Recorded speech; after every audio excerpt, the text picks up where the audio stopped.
네 이미 죽었다고 며느리 돌이나 하나 셈이니? 당장 마트 가서 24인분 창 봐오거라. 친정엄마 장례를 치르고 돌아온 아침, 한 번도 본 적 없는 시조부 제사를 지내야 하니 당장 상을 차리라며 시어머니가 소리쳤습니다. 한심한 남편은 소파에 앉아 하품이나 찍찍하고 있었어요. 저는 순순히 장바구니를 챙겨 집을 나섰습니다. 하지만 제가 향한 곳은 마트가 아니었어요. 그리고 몇 시간 뒤 텅 빈 제사상 앞에서 제발 돌아와 달라고 시어머니는 울며 불며 애원하고 있었죠. 사연 시작 전에 구독 버튼을 눌러주시고 어디서 듣고 계신지 댓글에 남겨주세요. 그곳에 늘 행운이 가득하길 바라겠습니다. 새벽 공기가 시리도록 차가웠습니다. 엄마의 관 위에 흙 한 줌을 떨구고 돌아서던 그 순간부터 제 다리는 이미 제 것이 아니었어요. 검은 상복을 입은 채로 택시에 실려 집 앞에 도착했을 때 시계는 정확히 아침 7시를 가리키고 있었습니다. 사흘 내내 한숨도 못 잤더니 입안이 모래알을 씹은 것처럼 까끌거렸어요. 현관문 비밀번호를 누르고 문을 열고 들어서자마자 거실 소파에서 누군가 헛기침을 했습니다. 시어머니였어요. 머리는 미용실에서 갓 다듬고 온 듯 단정했고 한복 저고리까지 받쳐 입은 채 팔짱을 끼고 앉아 있었어요. 저를 보자마자 위아래로 훑더니 혀를 차더라고요. 네 이미 장례식 이제서야 끝났니? 사람이 죽고 사는 일이야 다 정해진 거고 산 사람은 살아야 할 거 아니야? 저는 신발장 앞에 가만히 선 채로 그 말을 들었습니다. 무슨 말을 하는지 머리가 잘 따라가지 못했어요. 어머니, 죄송한데 저 잠깐만 누웠다가요. 누워? 지금 누울 시간이 어디 있어? 오늘이 무슨 날인지 몰라? 너희 시조부 제삿날이다. 가슴 한가운데가 쿵 내려앉았어요. 달력을 머릿속으로 뒤져봤습니다. 분명히 한 달 전부터 시누이들이 알아서 한다고 했던 그 제사였어요. 엄마가 위독해지면서 제가 못 도울 것 같다고 미리 말씀드렸을 때 시어머니도 알겠다고 고개를 끄덕였던 기억이 또렷했습니다. 어머니, 그건 형님들이 뭐? 시집간 딸이 친정제사 차리는 거 봤어? 제사상은 며느리가 차리는 거다. 제사 때는 큰 집, 작은 집, 사촌들, 그 자식들까지 시장을 봐서 다듬고 붙이고 끓이려면 꼬박 12시간도 모자랐습니다. 저는 멍하니 식탁 의자를 붙잡고 서 있었어요. 그때 안방문이 끽 열렸습니다. 남편 정연이 부스스한 얼굴로 나오더라고요. 입을 크게 벌리고 하품을 하면서 머리를 극적이고 있었습니다. 엄마, 왜 아침부터 또 큰 소리야? 네 마누라가 글쎄 제사상 못 차리겠다고 어깃장을 놓잖니? 야, 너 또 왜 그래? 그냥 좀 해. 한두 번도 아니고. 저는 정연의 얼굴을 똑바로 쳐다봤습니다. 방금 장물을 보내고 온 아내에게 건네는 첫 마디가 그거였어요. 밤새 곡소리에 시달려 부어오른 제 눈은 보이지도 않는 모양이었습니다.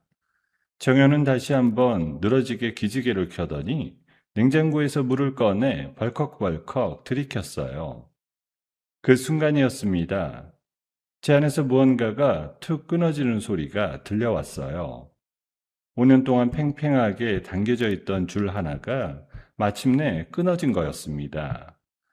이상하리만치 머리가 맑아졌어요. 졸음도 슬픔도 분노도 한꺼번에 가라앉아 버리고 그 자리에 차가운 물 한 잔이 채워진 기분이었어요. 네, 어머니, 알겠습니다. 시어머니가 그제야 만족스럽다는 듯 고개를 끄덕였습니다. 치인자 그럴 것이지. 장 보러 갈 때 굴비도 큰 걸로 꼭 챙기고. 저는 상복 위에 가디건 하나만 걸쳤습니다. 지갑과 장바구니를 챙겨 다시 신발을 신었어요. 정혜는 소파에 털썩 앉아 텔레비전 리모컨을 돌리고 있었고 시어머니는 부엌으로 가서 냉장고 문을 여닫으며 잔소리를 늘어놓더라고요. 밖으로 나오니 햇살이 눈을 찔렀습니다. 저는 마트가 있는 큰 길 쪽으로 가지 않았어요. 반대편 골목 안쪽으로 천천히 걸어 들어갔습니다. 한 달 동안 셔터가 굳게 내려져 있던 엄마의 작은 꽃집 앞에 도착했을 때 손이 떨리기 시작했어요. 낡은 셔터에 손을 대니 차가운 새감촉이 손바닥을 타고 올라왔습니다. 양손으로 손잡이를 잡고 위로 힘껏 올렸습니다. 드르륵 하는 소리가 골목에 울려 퍼졌어요. 먼지 냄새와 마른 흙 냄새, 그리고 아직 남아있는 희미한 꽃향기가 코끝을 스쳤습니다. 우리 딸, 힘들면 언제든 여기로 와. 엄마가 꽃 사이에 숨겨줄게. 엄마가 살아계실 적에 농담처럼 하시던 말이 떠올라서 저는 그 자리에 주저앉고 말았습니다.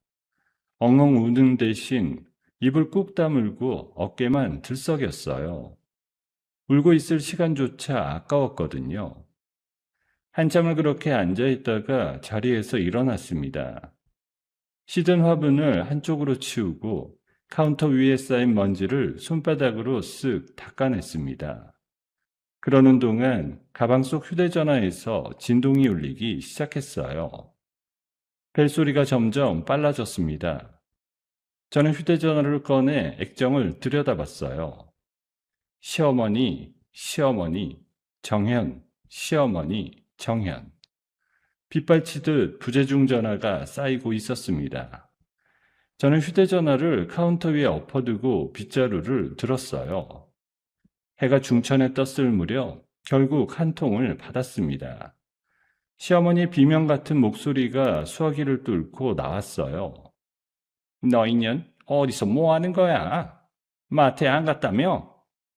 어머니, 저 마트 안 갔어요. 뭐?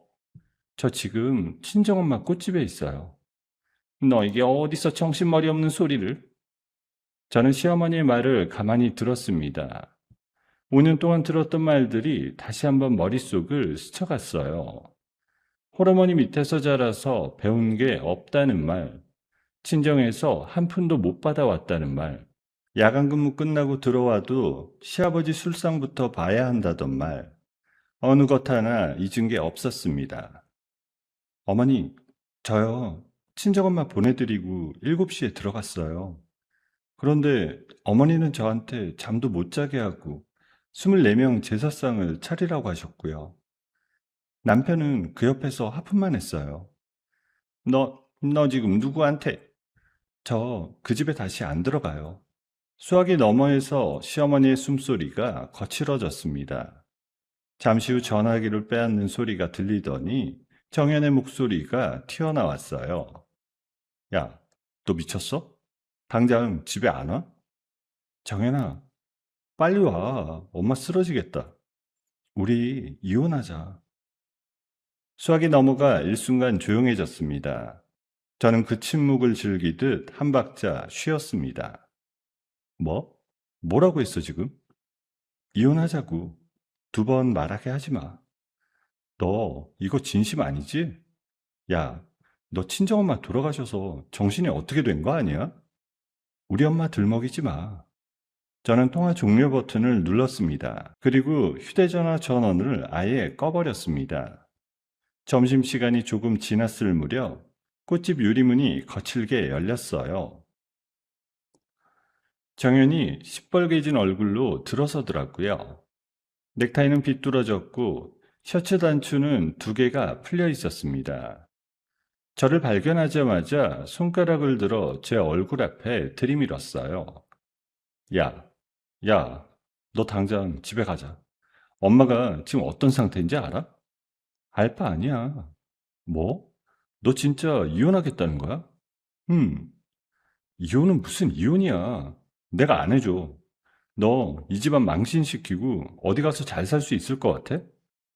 저는 카운터 아래에 미리 챙겨둔 굵은 소금 한 바가지를 끌어당겼어요. 엄마가 손님 중에 진상이 오면 뿌리려고 농담 삼아 모아두셨던 거였습니다. 한 줌을 손에 가득 쥐었어요. 정연아, 나가. 안 나가면, 안 나가면 이거. 소금 알갱이가 정연의 얼굴과 어깨에 후두둑 쏟아졌습니다. 정연은 눈을 질끈 감으며 뒤로 한 걸음 물러섰어요. 야, 이 미친 게, 부정타, 나가. 소금 한 바가지를 정연의 발치에 통째로 쏟아부었습니다. 정연은 분에 못 이겨 가게 안에 빈 화분 하나를 발로 걷어차고는 욕설을 내뱉으며 밖으로 나갔습니다. 문이 닫히고 나서야 저는 길게 숨을 내쉬었어요. 손이 덜덜 떨리는데 이상하게 입꼬리가 올라가더라고요. 카운터에 기대어 잠깐 눈을 감고 있는데 어디선가 휴대전화 진동이 또 울리기 시작했습니다. 가방 깊숙이 넣어둔 보조 휴대전화였어요. 모르는 번호로 문자 한 통이 와 있었습니다. 법원에서 보낸 등기 안내 문자였어요. 정연이 제 명의로 되어 있던 전세금에 가압류를 걸었다는 통지였습니다. 5년 동안 제가 야간 근무로 모은 돈이 모조리 묶여버렸다는 뜻이었어요. 저는 휴대전화를 꽉 쥐었습니다. 시어머니가 손을 쓴 게 분명했어요. 한두 시간 만에 가압류를 걸 정도면 미리 다 준비해 두었다는 얘기였습니다. 어쩌면 어머니가 돌아가시기 전부터요. 그 뒤로 며칠은 정말 정신없이 흘러갔습니다. 시누이 둘이 번갈아 가며 꽃집 앞에 찾아와 침을 뱉고 욕설을 퍼붓고 갔습니다. 지나가던 동네 사람들이 흘끔거리며 발길을 멈췄지만 저는 신경 쓰지 않고 묵묵히 빗자루를 들었어요. 낮에는 병원 근무를 마치고 밤에는 꽃집으로 와서 페인트가 벗겨진 벽을 긁어냈습니다. 잠은 카운터 아래 깔아둔 얇은 매트에서 두세 시간씩만 잤습니다. 그렇게 일주일이 지난 어느 새벽이었어요. 법원 마크가 찍힌 두꺼운 봉투 하나가 꽃집 문틈으로 밀어 넣어져 있었습니다. 저는 봉투를 뜯어 안에 종이를 펼쳤습니다. 이혼 소장이었어요. 정연이 저보다 먼저 소송을 걸어왔더라고요. 사육한을 읽어 내려가는데 손이 부들부들 떨렸습니다.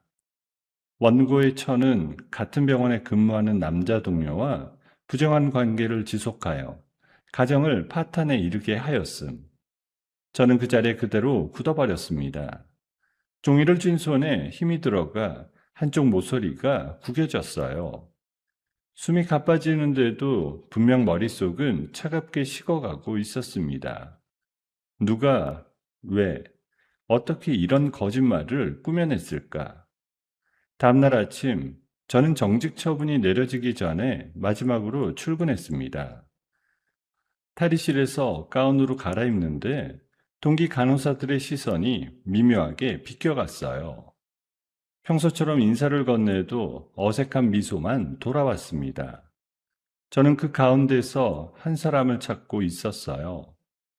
입사 동기이자 친자매처럼 지냈던 수진이를요. 탈의실 안쪽에서 수진이가 사물함을 닫는 소리가 들렸습니다. 저와 눈이 마주치는 순간이었어요. 수진이의 얼굴이 새파랗게 질리더라고요. 인사를 하려고 입을 떼는데 수진이가 먼저 가방을 챙겨 휙 돌아섰습니다. 수진아, 언니, 나 지금 인계 가야 해서.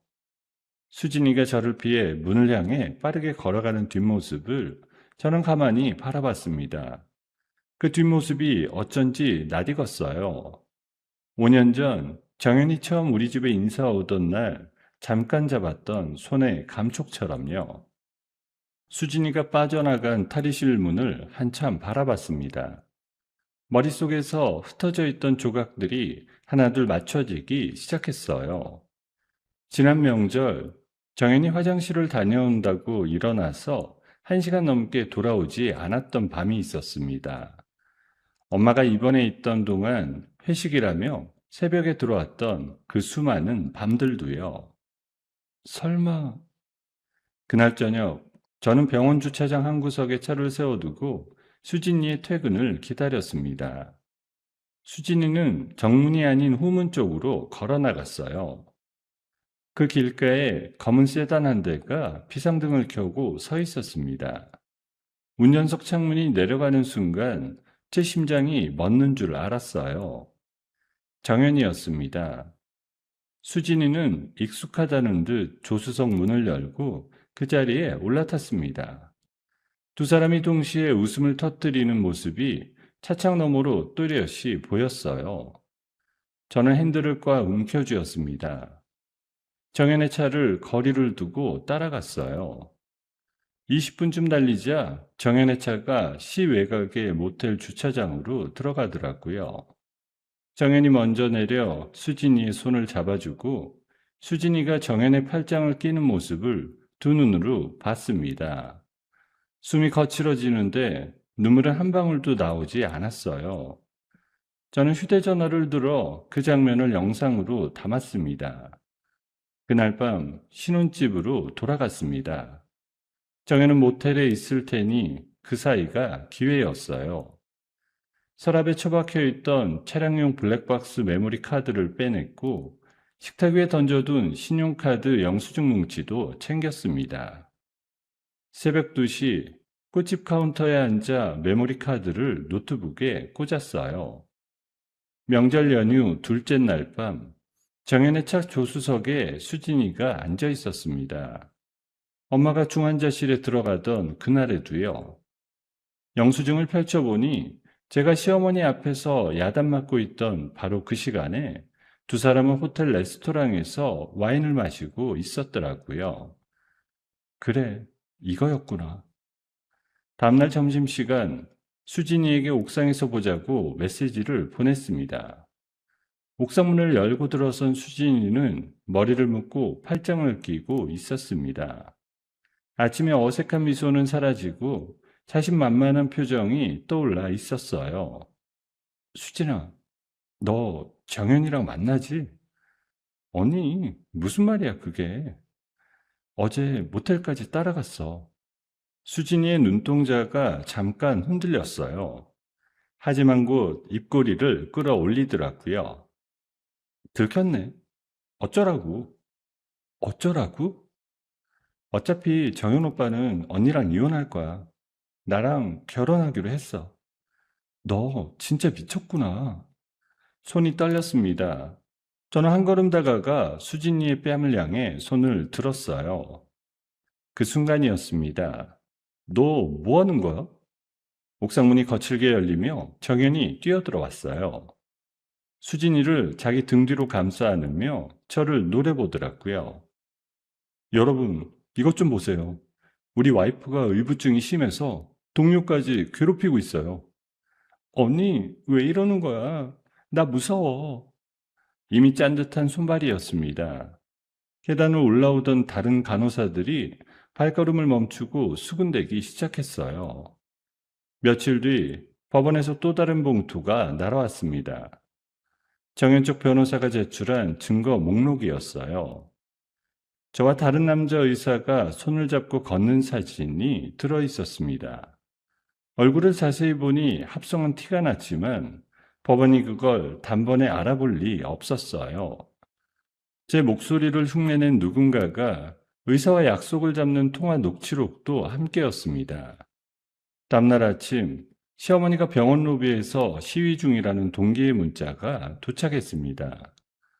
한 걸음에 달려갔더니 시어머니가 큼지막한 종이를 들고 서 있었어요. 며느리가 바람나서 아들 돈 빼돌려 꽃집 차렸다는 글씨가 굵게 적혀 있었습니다. 어머니, 이게 무슨 짓이에요? 내 아들 인생 망쳐놓은 년이 부끄러운 줄도 모르고 어디서 큰 소리야? 정연이가 수진이랑 어떻게 했는지 아세요? 시끄러워. 우리 아들이 그럴 리가 없잖아.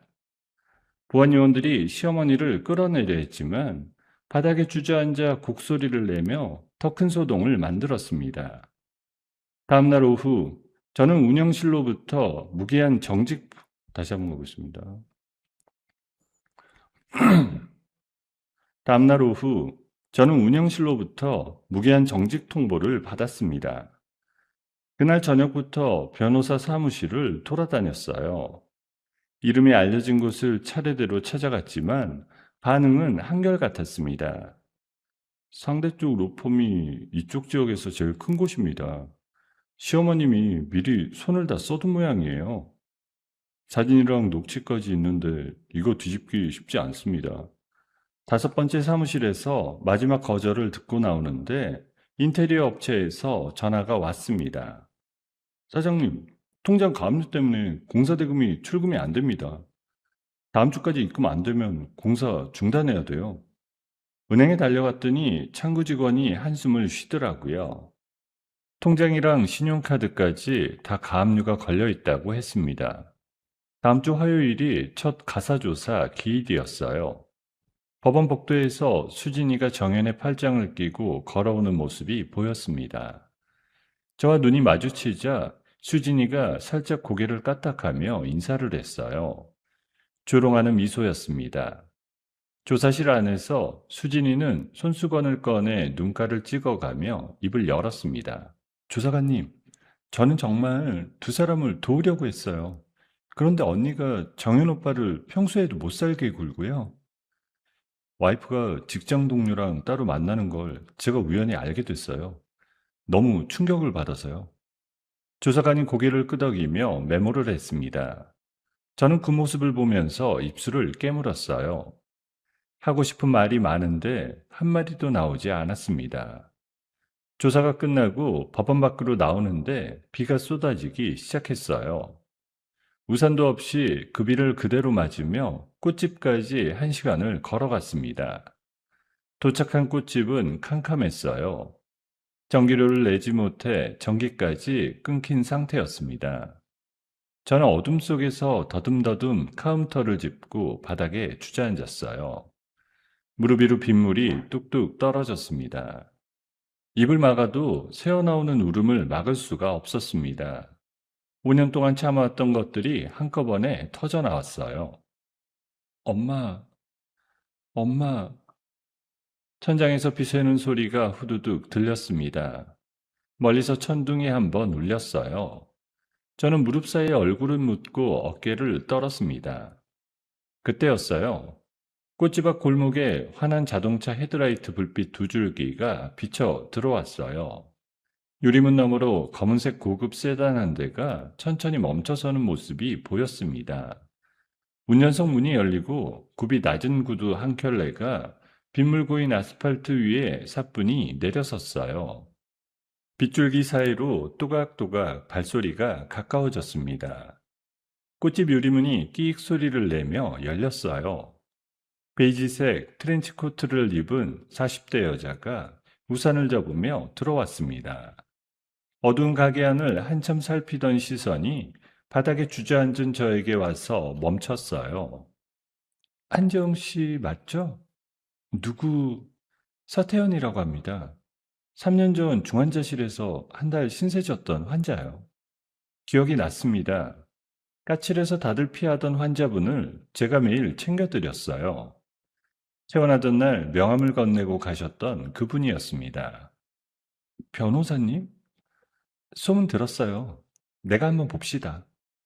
태연이 서류 가방을 열어 종이 뭉치를 펼쳤습니다. 법원에 제출된 사진과 녹취록 사본을 미리 입수해 둔 모양이었어요.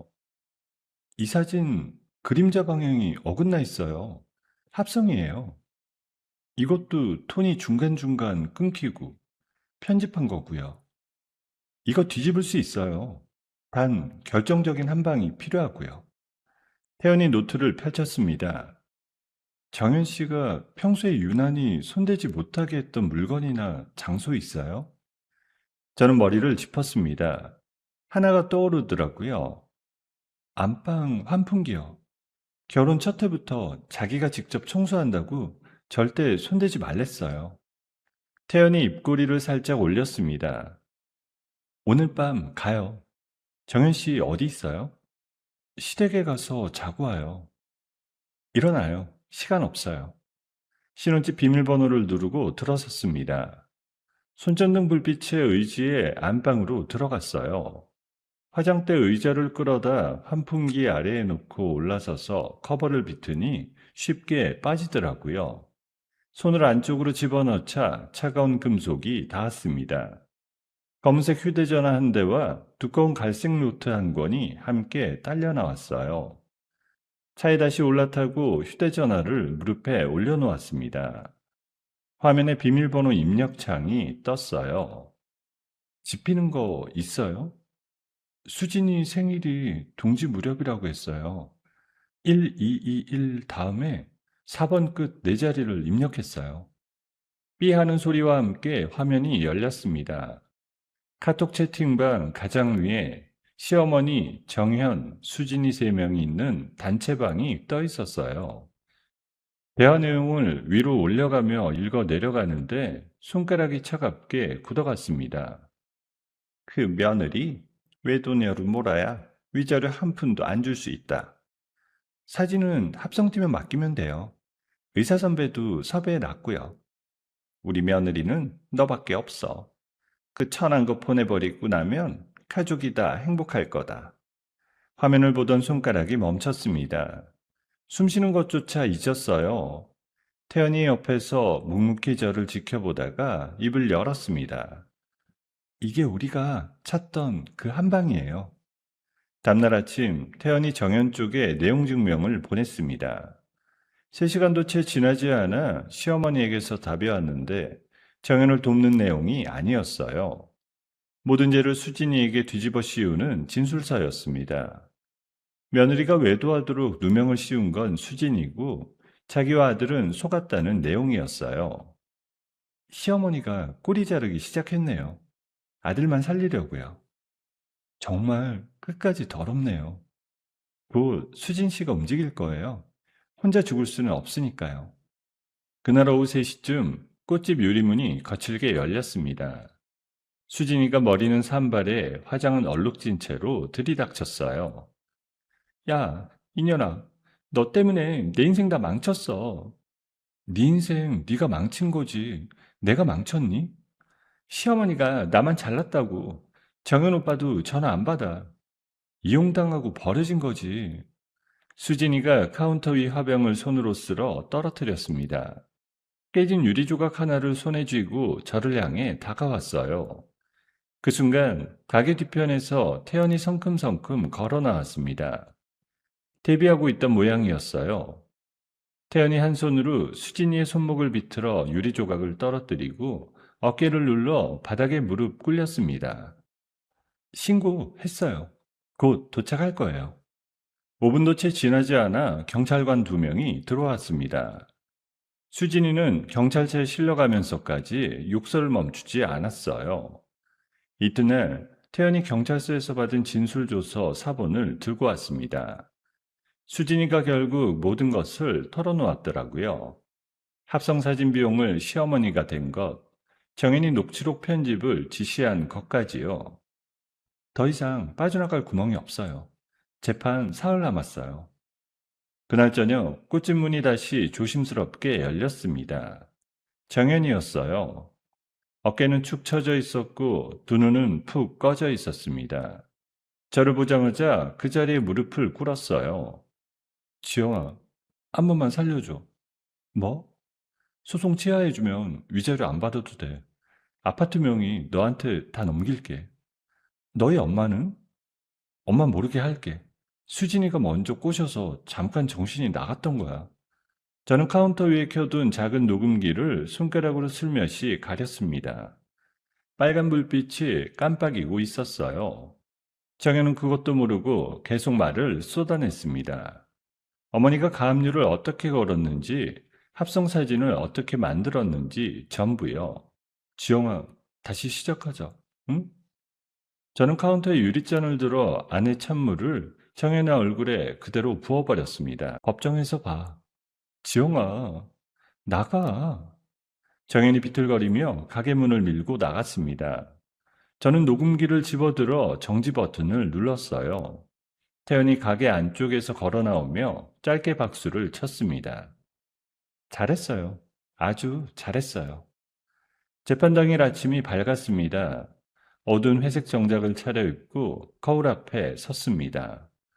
5년 동안 끼고 있던 결혼 반지를 화장대 위에 가만히 내려놓았어요.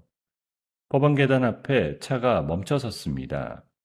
가방 안의 서류와 녹음기, 정연의 세컨드 휴대전화를 한 번 더 확인했어요. 손에 든 짐의 무게가 묵직했습니다. 한 계단씩 올라가는 발걸음에 망설임이 없었어요. 법정 안은 무겁게 가라앉아 있었습니다. 방청석에는 시어머니가 한복 차림으로 앉아 부채를 붙이고 있었어요. 정연의 가족과 친척들이 그 옆을 가득 채웠습니다. 저는 앞줄에 앉아 태연 옆에서 호흡을 가다듬었어요. 재판이 시작되자 수진이가 증언석에 올랐습니다. 울먹이는 표정을 미리 연습한 듯 손수건까지 챙겨들고 있었어요. 판사님, 언니가 먼저 의사 선생님이랑 만나는 걸 제가 우연히 봤습니다. 정연 오빠한테 말씀드린 것뿐인데. 증인, 그날의 일을 자세히 말씀해 주시겠습니까? 태연이 천천히 자리에서 일어났습니다. 재판장님, 반대 신문에 앞서 새로운 증거를 제출하겠습니다. 태연이 법대 앞으로 걸어나가 USB 하나를 직원에게 건넸습니다. 법정 정면의 대형 모니터에 화면이 켜졌어요. 포렌식으로 복구된 카톡 대화 내용이 한 줄 한 줄 떠오르기 시작했습니다. 며느리 외도녀로 몰아야 위자료 한 푼 안 줄 수 있다. 사진은 합성팀에 맡기면 돼요. 의사 선배도 섭외해 놨고요. 엄마, 전세금은 어떻게 해? 그건 내가 알아서 가압류 걸어둘 거다. 방청석에서 웅성거리는 소리가 일었습니다. 시어머니가 부채질을 멈추고 자리에서 벌떡 일어나려는 순간 태연이 다음 자료를 띄웠습니다. 정연의 자백 녹취록 음성 파일이 법정에 울려 퍼졌어요. 엄마 모르게 할게. 수진이가 먼저 꼬셔서 잠깐 정신이 나갔던 거야. 합성사진은 수진이가 만들었고 가압류는 엄마가 걸었어. 방청석이 경악으로 물들었습니다. 판사의 표정이 싸늘하게 굳어버렸어요. 증인석에 앉아있던 수진이가 새파랗게 질려 정연을 돌아봤습니다. 야, 김정연, 너 왜 다 불었어? 네가 사진 만들자고 했잖아. 의사 섭외도 네가 했고. 어머님이 시킨 거잖아, 그거. 나만 갖다 버리고 어디 가서 잘 살려고? 두 사람이 서로 멱살을 잡고 흔들기 시작했습니다. 시어머니가 방청석에서 일어나 부채로 자기 가슴을 치며 곡소리를 냈습니다. 우리 아들이 왜 천연 말을 듣고 내가 언제 그런 말을 했어? 법정경위 두 명이 뛰어들어와 정연과 수진이를 갈라놓았습니다. 시어머니도 부축을 받아 자리에 앉혀졌습니다. 판사가 의사봉을 3번 강하게 두드렸어요. 정수가십시오. 정수가세요. 법정이 가까스로 가라앉았습니다. 판사가 안경을 고쳐 쓰고 서류를 한 번 더 훑어봤습니다. 피고 한지영의 외도 사실은 명백히 조작된 것으로 판단됩니다. 혼인기간 중 형성된 재산의 80%를 한지영에게 분할하고 위자료 1억 5천만 원을 지급할 것을 명합니다. 저는 한참 동안 그 자리에 가만히 앉아 있었습니다. 태연이 옆에서 제 손을 꾹 잡아주었어요. 승소라는 단어가 머릿속에서 천천히 자리를 잡았습니다. 5년의 시간과 지난 몇 달의 지옥이 한 줄 판결문으로 정리되는 순간이었습니다. 법정 문을 나서는데 시어머니가 기다리고 있었습니다. 얼굴이 시뻘개져서 저에게 달려들었어요. 너 인연, 우리 집안 망신시켜놓고 어디서 그 돈을 받아가? 시어머니의 손이 제 머리채를 향해 올라왔습니다. 저는 한 발 옆으로 물러서며 그 손목을 가볍게 쳐냈어요. 시어머니가 중심을 잃고 바닥에 주저앉았습니다. 어머니, 뭐? 저 이제 어머니 며느리 아니에요. 그러니까 그 입으로 며느리 소리도 하지 마세요. 시어머니가 입을 벙긋거리며 무슨 말을 하려 했지만 소리가 나오지 않았습니다. 저는 그 자리에 시어머니를 두고 태연과 함께 법원 계단을 내려갔어요. 다음 날부터 가압류가 풀렸습니다. 위자료와 분할금이 통장에 들어오자마자 인테리어 업체에 밀린 대금을 전부 지불했습니다. 멈춰있던 공사가 다시 시작됐어요. 저는 꽃집을 단순한 가게가 아닌 손님들의 사연에 맞춘 위로의 공간으로 만들기로 했습니다. 간호사로 일하면서 환자분들의 손을 잡고 들었던 그 수많은 이야기가 떠올랐어요. 사람들은 꽃이 필요한 게 아니라 위로가 필요한 거였습니다. 태연이 어느 날 오후 꽃집으로 찾아왔어요. 우리 로펌 확장 이전에요. 화환 대신 식물 주문 좀 합시다. 화환을요? 사무실 전체에 들여놓을 거예요. 한 3천만 원어치 정도? 그 정도까지는 지영 씨 솜씨면 그가 충분히 해요. 법조계 사람들한테도 소개할 거고요. 저는 그날 밤을 새워 식물 150그루를 다듬고 포장했습니다. 태연이 약속한 대로 새 사무실에 식물들이 들어가자 동료 변호사들의 주문이 줄을 이었습니다. 법무사 사무실, 회계사 사무실까지 입소문이 퍼졌어요. 가오픈 전날 밤, 저는 가게 앞에 새로 단 간판을 가만히 올려다봤습니다. 엄마의 정원, 하얀 바탕에 연한 분홍색 글씨로 적힌 그 이름이 가로등 불빛 아래에서 환하게 빛났어요. 손가락 끝으로 글자를 한번 쓸어보는데 코끝이 시큰해졌습니다. 엄마, 이거 봐. 가오픈 당일 향기로운 꽃내음이 가게 가득 퍼졌습니다. 유리창으로 봄볕이 쏟아져 들어왔어요. 첫 손님이 문을 열고 들어오는 모습을 저는 카운터에 서서 바라봤습니다. 5년 동안 시어머니 눈치를 보던 며느리는 어디론가 사라지고 그 자리에 작은 꽃집의 주인이 서 있었어요. 손님이 카운터 앞에 다가와 조심스럽게 말을 꺼냈습니다. 저 다음 주에 친정엄마 기일이에요. 엄마가 좋아하실 만한 꽃다발 하나 만들어 주실 수 있어요? 어머님이 어떤 분이셨어요? 손이 참 따뜻한 분이셨어요. 저는 카운터 아래에서 가위를 꺼냈습니다. 손님의 어머님을 떠올리며 천천히 꽃을 한 송이씩 골라냈어요. 창밖 골목으로 봄바람이 살랑살랑 불어들어오고 있었습니다. 가오픈 첫 주가 지나고부터 가게 앞에 줄이 서기 시작했습니다. 사연에 맞춘 위로의 꽃다발이라는 컨셉이 동네 카페 사장님들 입에서 입으로 옮겨가더라고요. 인스타그램에 손님들이 올린 사진이 하루에도 수십 개씩 쌓였습니다. 새벽 4시에 일어나 꽃시장으로 가는 일상이 시작됐어요. 도매상 사장님들이 처음에는 저를 그저 새로 들어온 초보 사장님으로 봤습니다. 한 달이 지날 무렵에는 가장 좋은 작약과 라넌큘러스를 따로 빼놓고 기다려 주시더라고요. 한 사장, 오늘 들어온 거 중에 제일 싱싱한 거야. 다른데 안 줬어. 감사해요, 사장님. 늘 신경 써 주셔서요. 신경은 무슨? 한 사장 솜씨가 좋으니까 그렇지. 가게로 돌아와 꽃을 다듬다 보면 손님들이 하나둘 들어왔습니다. 유방암 수술을 앞둔 친구에게 보낼 꽃다발을 주문하는 손님, 첫 출근하는 딸에게 줄 작은 화분을 고르는 어머니, 사별한 남편의 생일에 놓아둘 한 송이 장미를 사가는 할머니까지요. 저는 손님 한 분 한 분의 이야기에 귀를 기울이고 그 마음에 맞는 꽃을 골라드렸습니다. 2달째 되던 날 큰 잡지사에서 인터뷰 요청 메일이 왔습니다. 지역에서 자립한 여성 사업가 특집이었어요. 처음에는 사양했지만 태연이 무조건 하라고 등을 떠밀더라고요. 지영씨, 이거 안 하면 후회해요. 손님들도 더 늘 거고요. 그런 거창한 자립 스토리는 아닌데. 거창하지 않은 게 더 좋은 거예요. 솔직하게만 말해요. 인터뷰 기사가 나간 다음 주 매출이 2배로 뛰었습니다. 간호사 시절 1년 연봉을 한 달 만에 벌었어요. 저는 통장 잔고를 들여다보다가 카운터에 엎드려 웃음을 터뜨렸습니다. 5년 동안 시어머니에게 받았던 용돈이 한 달에 30만 원이었거든요. 어느 오후 동기 간호사 미영이가 가게로 찾아왔어요.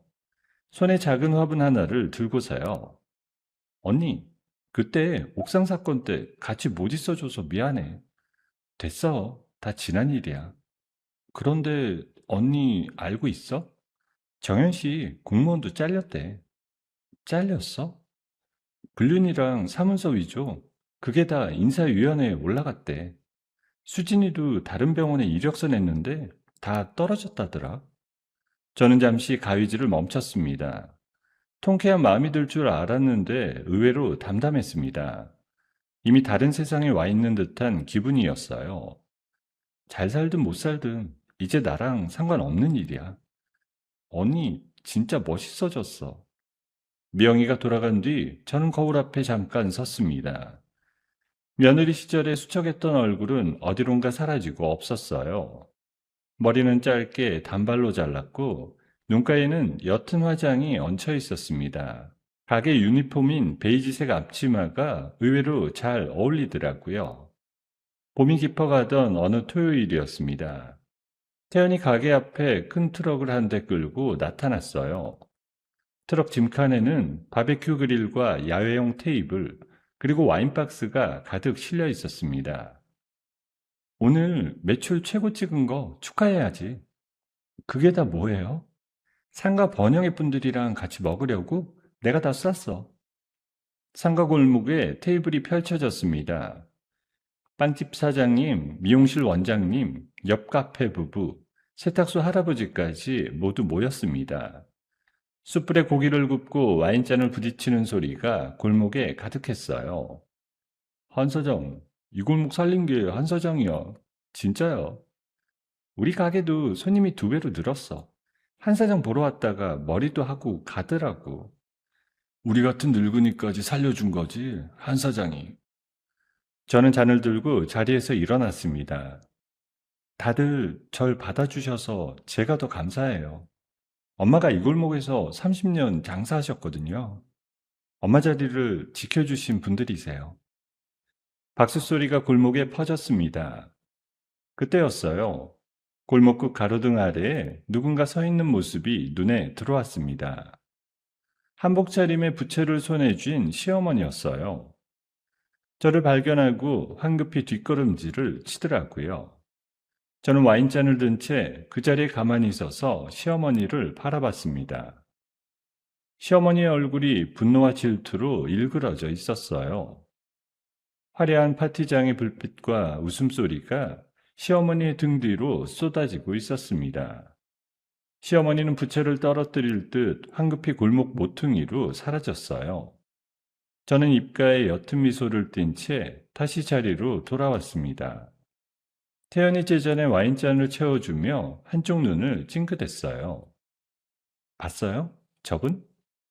봤죠? 뭐, 우리 지영 씨 표정이 영 평화로워 보여 보기 좋네요. 파티가 끝나고 모두가 돌아간 뒤 저는 홀로 가게 안을 정리했습니다. 빈잔들을 모아 카운터에 올려놓고 카운터 가장 잘 보이는 자리에 놓인 엄마의 사진 액자를 천천히 들어봤어요. 액자 유리에 묻은 작은 먼지를 앞치마 자락으로 닦아냈습니다.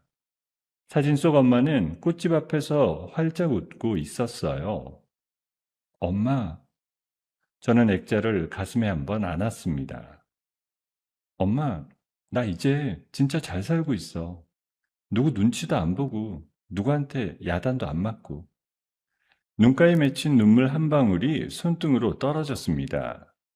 하지만 그건 슬픈 눈물이 아니었어요. 5년 동안 참아왔던 무언가가 마침내 흘러내리는 그런 눈물이었습니다. 저는 액자를 제자리에 가만히 내려놓았어요. 가게 안의 불을 하나씩 껐습니다. 가장 마지막에 카운터에 작은 스탠드 불을 끄려다가 잠시 망설였어요. 오늘만큼은 이 작은 불빛 하나 그대로 두고 가도 괜찮을 것 같았습니다. 유리창 너머로 봄밤의 달빛이 가게 안으로 부드럽게 스며들고 있었어요. 저는 가방을 메고 문 앞에 섰습니다. 내일 새벽에는 또 꽃시장에 가야 했어요. 어떤 손님이 어떤 사연을 들고 올지 모르지만 그분의 마음에 꼭 맞는 꽃을 골라드릴 자신이 있었습니다. 문을 잠그고 골목으로 나서니 바람이 살랑 불어왔어요. 저는 가벼운 발걸음으로 골목길을 걸어 내려갔습니다. 이듬해 봄, 가게는 안정적인 궤도에 올라 있었습니다. 매일 아침 가게 문을 열기도 전에 손님들이 줄을 서기 시작했고, 주말이면 예약 손님만 받아도 자리가 모자랐습니다. 저는 아르바이트생 2명을 더 뽑아 손이 모자라는 시간을 메웠어요. 어느 평화로운 화요일 오후였습니다. 카운터에서 영수증을 정리하고 있는데 우편함에 두툼한 봉투 하나가 꽂혀 있는 게 눈에 들어왔습니다. 배달원이 다녀간 모양이었어요. 봉투를 뜯어 안의 내용을 펼쳐 읽는 순간 손에 든 가위가 바닥으로 떨어졌습니다. 내용 증명이었어요. 상가 건물이 새로운 주인에게 매각되었으며 기존 임대차 계약을 갱신하지 않을 것이니 한 달 안에 점포를 비우라는 통보였어요. 새 건물주의 이름은 김명희라고 적혀 있었습니다. 한 달 안에 비우라고? 저는 봉투를 들고 곧장 옆 가게로 달려갔어요. 빵집 사장님과 미용실 원장님도 같은 내용 증명을 받았더라고요. 세탁소 할아버지는 손을 떨며 봉투를 펼쳐보고 계셨습니다. 한 사장, 나는 여기서 40년을 했어. 나가라니 어디로 가라는 거야? 인테리어 빚도 다 못 갚았는데. 우리 한번 가서 따져봅시다. 상가 번영의 회원들이 모여 새 건물주의 대리인을 찾아갔습니다. 대리인은 양복을 차려입은 40대 남자였어요. 회의실 의자에 거만하게 다리를 꼬고 앉아 우리를 바라보더라고요. 건물 전체 철거하고 신축 들어갑니다. 협상 여지 없어요. 임대차 보호법이라는 게 있을 거 아니에요. 재건축 사유는 법에서도 인정합니다. 명도소송 들어가면 다들 변호사비만 한참 깨질 거예요. 대리인이 명함 한 장을 책상에 던졌습니다. 용역업체 명함이었어요. 번호 아래에 굵은 글씨로 안전관리라고 적혀 있었지만 그 의미는 모두가 알고 있었습니다. 새 건물주는 누구예요? 김명희 회장님. 알만한 분이세요. 이쪽 동네에서 모르는 사람 없어요. 그날 저녁 태연에게 전화를 걸었습니다. 태연이 한참을 침묵하다가 입을 열었어요. 지영씨, 갱신 청구권이 있긴 한데요. 재건축 핑계로 밀어붙이면 명도소송이 한참 가요. 변호사비도 변호사비지만 그동안 영업이 중단되는 게 더 큰 손해예요. 결국 나가라는 얘기네요. 김명이라는 이름 어디서 들어본 것 같지 않아요? 저는 이름을 입속으로 한번 굴려봤습니다. 김명희. 어디서 들은 것 같았습니다. 시댁에 있을 때 시어머니가 자랑처럼 입에 달고 살던 고교 동창의 이름이 떠올랐어요. 강남에 빌딩이 몇 개나 있다는 그 친구 명희. 변호사님, 시어머니 동창이에요. 며칠 뒤 대낮부터 가게 앞에 건장한 남자 5명이 모여섰습니다. 운동복 차림에 짧은 머리, 팔뚝에는 문신이 보이는 사람들이었어요. 손님들이 가게 안으로 들어오려 하면 어깨로 막아서고 위협적인 표정을 지었습니다. 영업방해 아닙니다. 그냥 서 있는 거예요. 죄송한데 다음에 올게요. 손님들은 가게 앞을 흘끔거리다가 발길을 돌렸습니다. 저는 카운터에 앉아 그 모습을 지켜보다가 입술을 깨물었어요. 그날 밤이었습니다. 새벽 2시쯤 누군가 가게 유리창을 박살내는 소리에 잠에서 깼습니다. 가게 한쪽 구석에 매트를 깔고 자고 있던 저는 벌떡 일어났어요. 앞 유리창이 산산조각이 나 있었고 진열대 위 수입 화분 5개가 바닥에 뒤집혀 쏟아져 있었습니다. 이탈리아에서 직수입한 올리브 나무는 줄기가 꺾여 있었어요. 저는 그 자리에 주저앉아 한참을 멍하니 바라봤습니다. 이 화분 하나하나에 들어간 정성이 머릿속을 스쳐갔어요. 하지만 눈물은 나오지 않았습니다. 오히려 머릿속이 차갑게 식어가더라고요. 다음날 아침 빵집 사장님이 가게로 찾아왔습니다. 미안한 표정을 지으며 머뭇거리더라고요. 안 사장, 미안한데 우리 가게는 더 이상 같이 못할 것 같아. 사장님, 어젯밤에 우리 집사람이 출퇴근하다가 그 사람들한테 둘러싸였대. 무서워서 못 살겠어. 빵집 사장님이 돌아간 뒤 미용실 원장님도 같은 말을 하러 왔습니다. 한 사람씩 거리를 두기 시작하더라고요. 저는 텅 비어가는 거리를 카운터에 앉아 가만히 바라봤습니다. 태연이 며칠 동안 정보를 모았어요. 저녁 무렵 가게로 찾아와 가방에서 서류 한 뭉치를 꺼냈습니다. 알아봤어요. 시어머니가 명희한테 다 일러 바쳤대요. 며느리가 불륜으로 아들 돈 갈취해서 꽃집 차렸으니 좀 쫓아내 달라고요. 또 그 거짓말이에요? 게다가 더 있어요. 명희가 한지영 씨 자리에 신우이 카페 들이기로 했답니다. 대형 프랜차이즈로요. 저는 서류를 한 장 한 장 넘겼습니다. 신우이 이름으로 된 사업계획서 사본이 있었어요. 인테리어 비용은 명의가 되고 신우이가 운영만 하는 구조였습니다. 손익 분배 항목을 보니 신우이 쪽이 일방적으로 유리한 조건이었습니다. 명의 회장이 호구네요. 자수성가한 사람이 호구짓 당하는 거 좋아할까요? 변호사님, 저 이 자료 들고 직접 갈래요. 명의를요?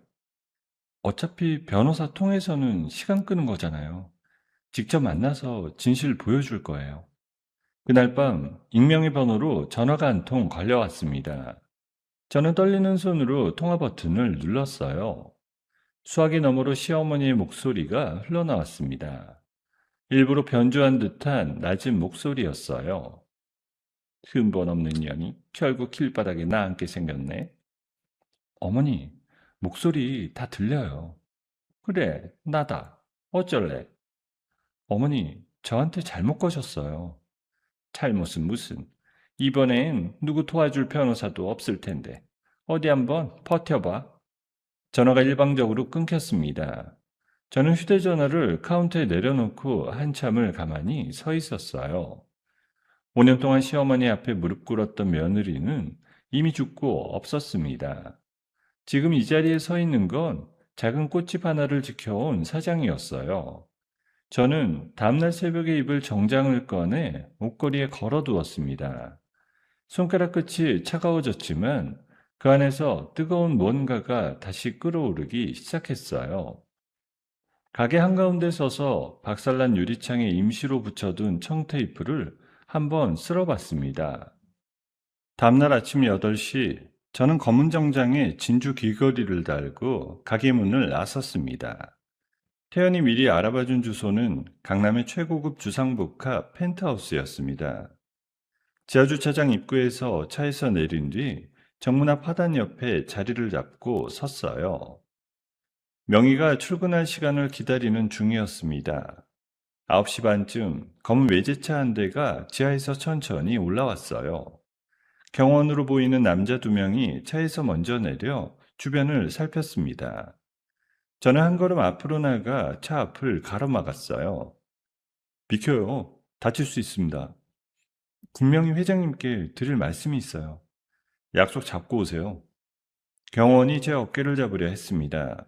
그 순간 운전석 옆 뒷자리 창문이 스르륵 내려갔습니다.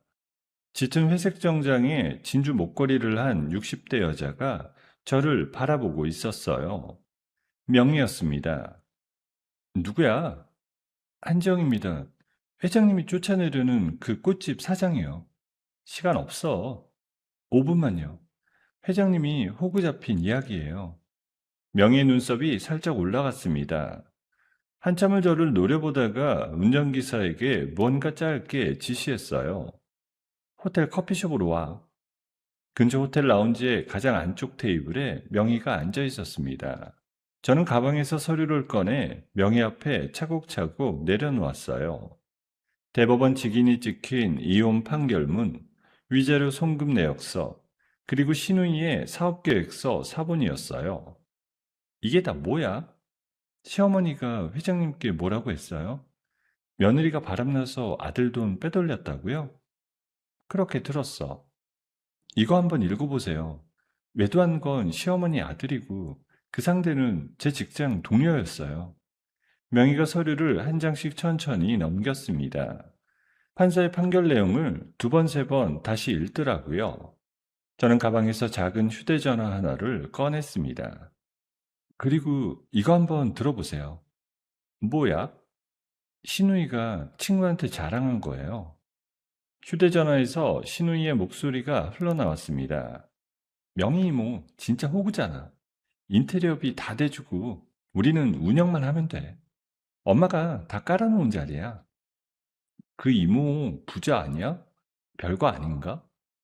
부자긴 한데 머리는 좀 모자라. 우리 엄마가 적당히 비 맞춰주면 다 들어줘. 명희의 얼굴이 천천히 굳어갔습니다. 들고 있던 커피잔이 받침에 닿는 소리가 평소보다 크게 들렸어요.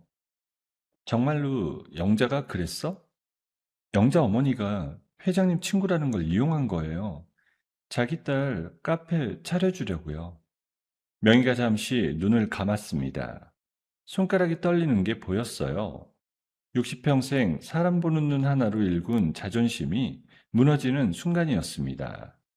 명희가 한참 만에 다시 눈을 떴습니다. 사장, 이름이 뭐라고 했지? 한지영이요. 한 사장, 미안해. 내가 사람을 잘못 봤어. 명희가 그 자리에서 휴대전화를 들어 대리인에게 전화를 걸었습니다. 그 상가 용역 다 빼. 지금 당장. 퇴고 통지도 다 취소하고. 회장님, 그게 이미 2번 말하게 하지 마. 전화를 끊은 명희가 저를 바라봤습니다. 가게 부서진 거 다 내가 책임지고 고쳐줄게. 위로금도 따로 보낼 거고. 그건 됐어요. 한 가지만 부탁드려요. 뭔데?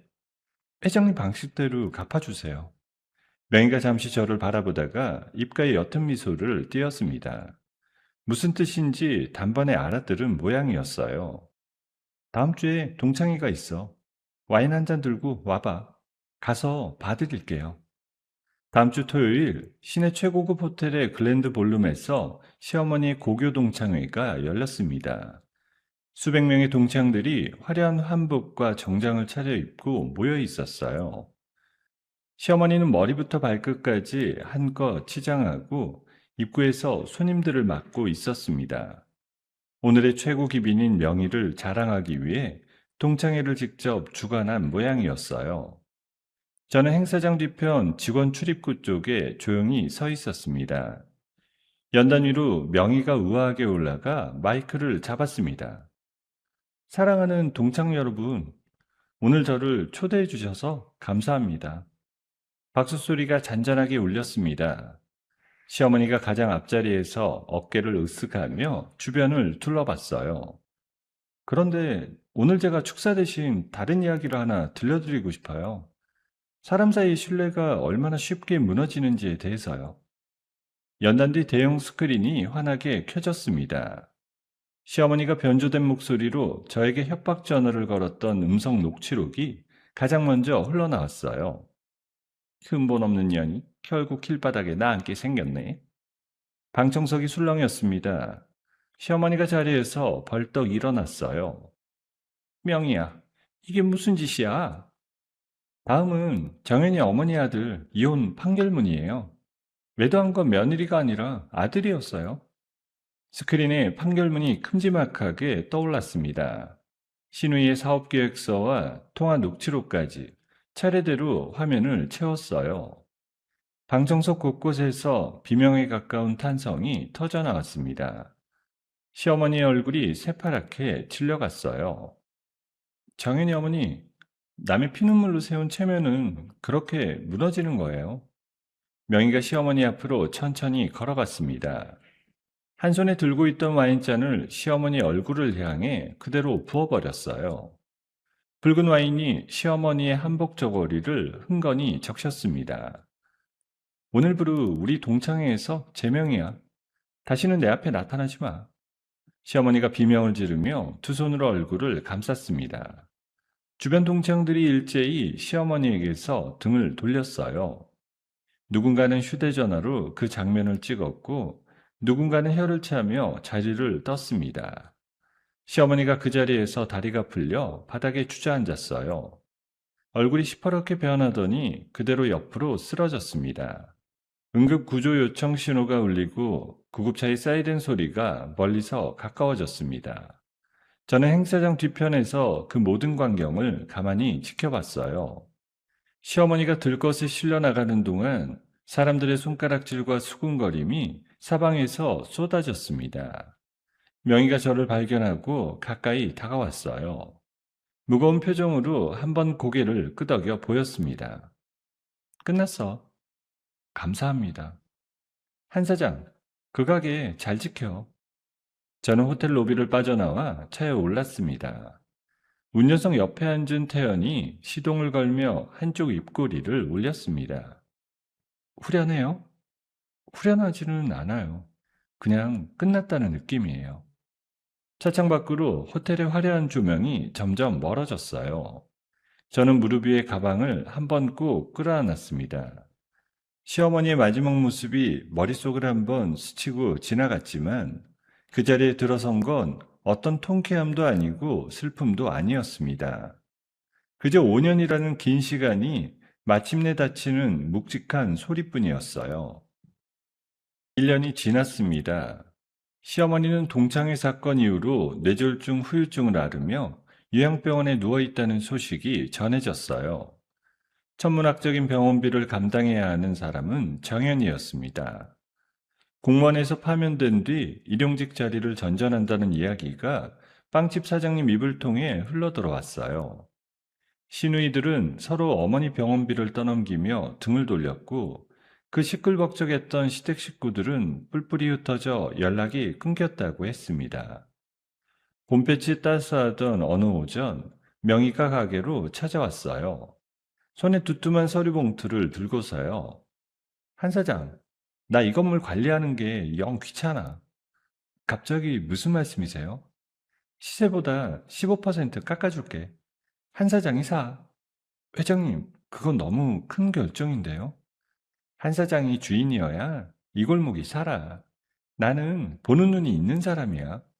저는 봉투를 받아들고 한참을 가만히 서 있었습니다. 태연에게 곧장 전화를 걸어 자문을 구했어요. 태연이 자료를 검토한 뒤 그날 저녁 가게로 와서 이렇게 말했습니다. 지영 씨가 가진 수익에 대출 조금만 받으면 충분히 가능해요. 이 자리는 지영 씨가 가져야 돼. 저는 그날 밤 잠이 오지 않았습니다. 엄마가 30년을 지키고 제가 1년을 지킨 그 자리가 마침내 제 것이 된다는 사실이 믿기지 않았어요. 새벽까지 카운터에 앉아 엄마의 사진을 가만히 바라봤습니다. 엄마, 우리 진짜 주인이 되는 거야. 매매 계약을 마친 다음 주 저는 가장 먼저 상가 번영의 회원들을 불러 모았습니다. 빵집 사장님부터 세탁소 할아버지까지 모두가 가게에 둘러앉았어요. 빵집 사장님은 지난해 한때 저를 외면했던 일이 미안했는지 자꾸 눈을 피하더라고요. 다들 잘 들으세요? 이 건물 제가 샀어요. 방안이 일순간 조용해졌습니다. 세탁소 할아버지가 입을 떡 벌리시더라고요. 한 사장이?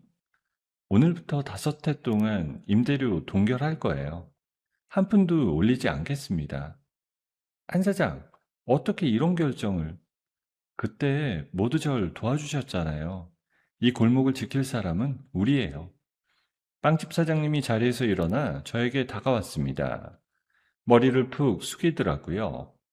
한 사장, 작년에 내가 한 사장한테 거리둔 거 진짜 미안해. 그때 너무 무서웠어. 됐어요, 사장님. 다 지난 일이에요. 우리 동네에 한 사장 같은 사람 있어서 다행이야. 진짜. 저는 그분의 손을 잡아드렸습니다. 사장님의 손이 거칠고 따뜻했어요. 가게 확장 공사가 시작됐습니다. 2층 전체를 통째로 빌려 1층과 2층을 연결하는 큰 계단을 새로 만들었습니다. 1층은 기존처럼 꽃 판매 공간으로 두고 2층은 플라워 테라피 클래스와 무료 법률 상담실로 꾸몄습니다. 태연이 일주일에 한 번씩 와서 가정폭력이나 이혼으로 상처받은 분들의 상담을 무료로 봐주기로 했습니다. 2달 뒤 오픈 1주년 겸 건물 매입 축하 파티가 가게 앞마당에서 열렸어요. 하얀 천이 깔린 긴 테이블 위에 들꽃이 가득 꽂혔습니다. 태연과 명희, 상가 번영의 회원들, 단골 손님들까지 100여 명이 모였어요. 샴페인 잔이 쨍그랑 부딪히는 소리가 봄바람을 타고 골목 가득 퍼져나갔습니다. 우리 한 사장 진짜 큰일 했어. 다들 박수. 박수 소리가 한참 이어졌습니다. 저는 자리에서 일어나 미리 준비해둔 작은 부케 하나를 들고 사람들 앞에 섰습니다. 하얀 은방울꽃과 연한 핑크 작약, 그리고 안개꽃이 어우러진 부케였어요. 이 꽃다발은 오늘 저 자신한테 주는 선물이에요. 사람들이 의아한 표정으로 저를 바라봤습니다. 5년 동안 누구 며느리로만 살았던 한지영은 이제 없습니다. 오늘부터 저는 이 가게의 주인이고, 이 골목의 이웃이고, 우리 엄마의 자랑스러운 딸입니다. 박수가 다시 한번 우레처럼 쏟아졌습니다. 태연이 저에게 다가와 어깨를 두드려 주었어요. 지영 씨, 정말 멋있다. 그 순간이었습니다. 가게 전면 유리창 너머 길 건너편 가로등 아래에 작업복 차림의 한 남자가 서 있는 모습이 눈에 들어왔습니다. 정현이었어요. 손에는 자재로 보이는 무거운 가방을 들고 있었고 옷에는 흙먼지가 묻어 있었습니다. 한참 동안 화려한 파티장을 멀거니 바라보고 있더라고요. 저와 눈이 마주치는 순간 정현의 어깨가 움찔했습니다. 도망치듯 골목 안쪽으로 황급히 사라져갔어요. 저는 잠시 그 자리를 바라보다가 천천히 고개를 돌렸습니다. 미련도 동정도 분노도 없었어요. 이미 다 끝난 사람을 바라보는 무덤덤한 시선뿐이었습니다. 파티가 끝나고 손님들이 하나둘 돌아갔어요. 저는 가게 안을 천천히 정리했습니다. 바닥에 떨어진 꽃잎을 빗자루로 쓸어 모으고 빈잔들을 카운터로 옮겼어요. 가게 가장 잘 보이는 자리에 놓인 엄마의 사진 액자가 오늘따라 유난히 환해 보였습니다. 저는 액자 앞에 가만히 서서 앞치마자락으로 액자 유리를 한번 닦았어요. 사진 속 엄마는 꽃집 앞에서 활짝 웃고 계셨습니다. 엄마, 저는 액자를 두 손으로 가만히 들었습니다. 엄마, 나 이제 진짜 자유롭게 살아. 누구 눈치도 안 보고 누구 시키는 대로도 안 살고 내가 만든 자리에서 내 두 발로 서 있어. 손끝에 사진 속 엄마의 얼굴이 닿았습니다. 엄마의 손이 그렇게 따뜻했던 게 떠올랐어요. 새벽에 꽃시장을 다녀와서 빨개진 손을 비비시던 모습도요. 엄마가 지키던 이 가게 내가 더 크게 키울게. 엄마가 좋아하던 그 작약도 매년 잊지 않고 들여놓을 거고. 저는 액자를 가슴에 한번 안았다가 다시 제자리에 정성스럽게 내려놓았습니다. 가게 안에 불을 하나씩 끄기 시작했어요. 가장 마지막에 카운터에 작은 스탠드 불 하나만 남겨두고 가방을 챙겼습니다. 내일 새벽에는 또 꽃시장에 가야 했어요. 어떤 손님이 어떤 사연을 들고 들어올지, 어떤 꽃을 드려야 할지 미리 머릿속으로 그려봤습니다. 지난주에 어머니를 잃은 손님이 다음 주에 다시 오기로 했거든요. 어머니가 좋아하시던 노란 프리지아로 꽃다발을 만들어 드리기로 했습니다. 가게 문을 잠그고 골목으로 나섰어요. 밤바람에 어디선가 꽃향기가 실려왔습니다. 저는 가벼운 발걸음으로 골목길을 걸어 내려갔어요. 가로등 불빛이 제 발끝에 길게 그림자를 드리웠습니다. 그 그림자는 더 이상 누구의 며느리도 누구의 아내도 아닌 한지영이라는 사람의 그림자였어요. 저는 고개를 들어 밤하늘을 한번 올려다봤습니다. 별 하나가 유난히 환하게 빛나고 있었어요. 엄마, 잘 자. 골목 끝에서 봄바람이 한 줄기 불어왔습니다. 저는 입가에 옅은 미소를 띤 채 천천히 걸음을 옮겼어요. 5년 동안 며느리라는 이름 아래 자신을 잃고 살았던 한 여자가 친정엄마의 발인 날 아침 끊어진 이성의 끈 하나로 새 인생을 시작했습니다. 가장 믿었던 사람들의 배신과 거짓 누명, 가압류와 정직 처분까지 그야말로 사방이 막혔던 그 시간을 지영은 도망치지 않고 정면으로 마주했습니다.